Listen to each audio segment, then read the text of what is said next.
Daniel Ricciardo's Formula One career is hanging in the balance after McLaren ended his contract.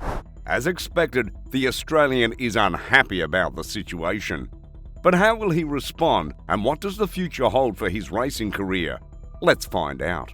The 2022 Italian Grand Prix captured everything that is going on with Daniel Ricciardo's career at the moment. With 9 of the 20 drivers on the grid being penalised, the Australian started in 4th, and he would have hoped to come off with a decent result. But unfortunately, an engine failure spoiled the party for him at Monza. This was the same track where he won in remarkable fashion and set the fastest lap just 12 months ago. Ricciardo's second season at McLaren certainly hasn't gone as planned. He's currently 6th place and 69 points behind teammate Landa Norris. Worst of all, his contract with McLaren has just been terminated, and it doesn't seem like anyone else is willing to take the gamble on him, at least for now. McLaren apparently had a succession plan to replace Daniel Ricciardo from the very start. The dust hadn't even settled on his contract termination at McLaren when news broke that Oscar Piastri had signed a deal with the team. Obviously, it would have been a hard pill for Ricciardo to swallow, especially because he found out first on social media. No matter the situation, that's certainly not the right way to treat a driver of Ricciardo's caliber, and you can understand his frustration.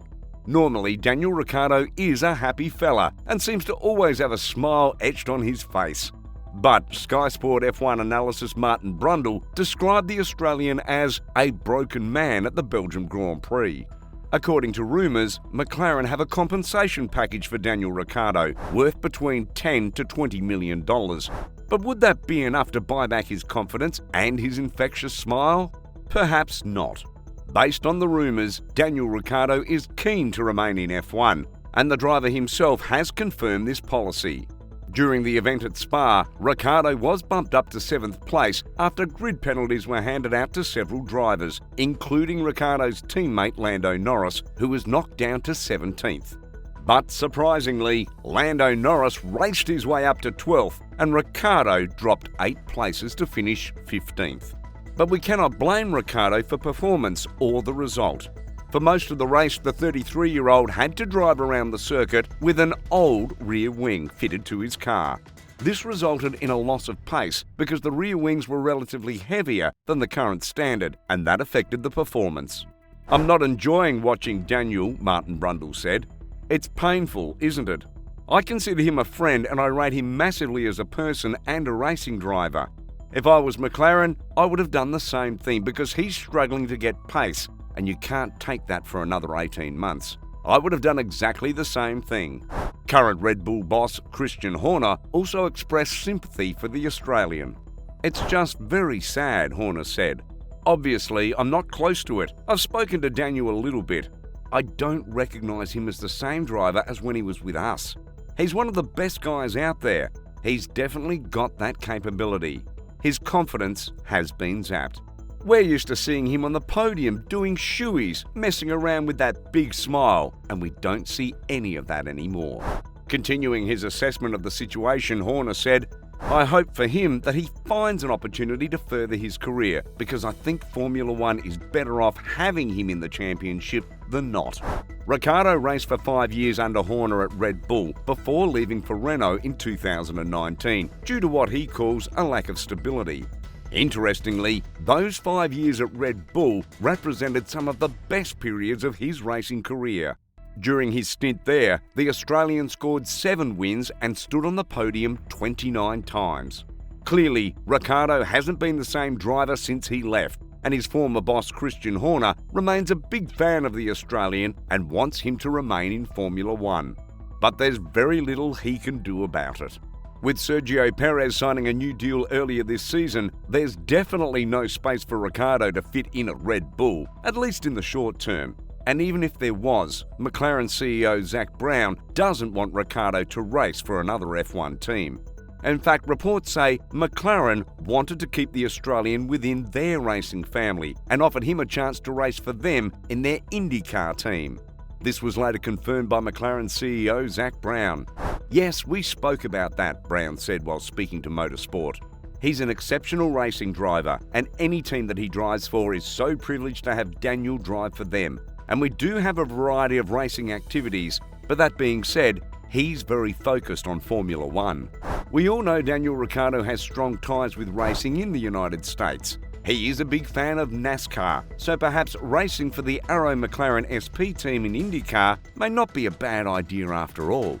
If anything, the North American motorsport racing fans would definitely love to have him around. But unfortunately for them, Ricciardo doesn't see himself as an IndyCar driver, at least in the short term. I would say currently I see myself as more of a fan of Indy, Ricciardo told Formula1.com. It's maybe not necessarily that I'm not interested in it, I think there is some. It's more that I still feel there is unfinished business here. There's a little more Daniel here in F1. Furthermore, the 33-year-old explained that he's still trying to make things work in the F1, and he's got his blinkers on just in case an opportunity presents itself. And that's totally understandable. Having seen what he has achieved in the past, Ricciardo will be convinced that he can still make something out of his F1 career. But is any team willing to take the gamble on him? That's the big question on everyone's lips at the moment. If you look across the grid, it's hard to see where Daniel Ricciardo would fit, especially among the front-running and midfield F1 teams. There have been some rumours that the Australian might join Mercedes as a backup driver, with hopes that he might replace Lewis Hamilton sometime in the future. But those stories have simply remained rumours, at least for the time being. A seat in a smaller team like Alpine seems more feasible, especially since Fernando Alonso is heading to Aston Martin to replace Vettel. But as things stand, Pierre Gasly is the favourite to fill that void. The Haas F1 team sounds like another enticing destination for Ricciardo, but the seat isn't vacant yet. Team principal Gunther Steiner hasn't shut out the possibility of Mick Schumacher racing for the team next season. However, there have been suggestions that they're open to signing a driver to help them challenge better next season. A few names have been mentioned already, like Nico Hülkenberg, Antonio Giovinazzi, and of course, Daniel Ricciardo. But it's pretty much clear that Ricciardo has an edge over the other drivers on that list. Not only has he competed at the highest level, but he's also achieved some decent milestones as well. In 12 seasons of racing in Formula One, Daniel Ricciardo has made podium 32 times and won 8 races, including a pole-to-flag triumph at the 2018 Monaco Grand Prix and a stunning victory at Monza 1 year ago. Judging by these facts, signing Daniel Ricciardo should be a priority for Gunther Steiner and the entire Haas F1 team. But then again, for this to happen, the team would have to overlook the poor season he's currently having at McLaren and hope that he'd rediscover his best form to drive them further up the standings. Alternatively, if this doesn't work out, Ricciardo could also replace the struggling Nicholas Latifi at Williams. However, he might have some doubts about the pace of the car, especially given how the team has performed this season. But it doesn't really matter which team he signs for. Like Christian Horner, most Formula One fans just want Daniel Ricciardo to secure a seat in the F1 for 2023 and hopefully return to his best. That would be the best way to get his revenge against McLaren. What do you make of Daniel Ricciardo's career so far? And which team do you think he'll race for next season? Let us know your thoughts in the comments section.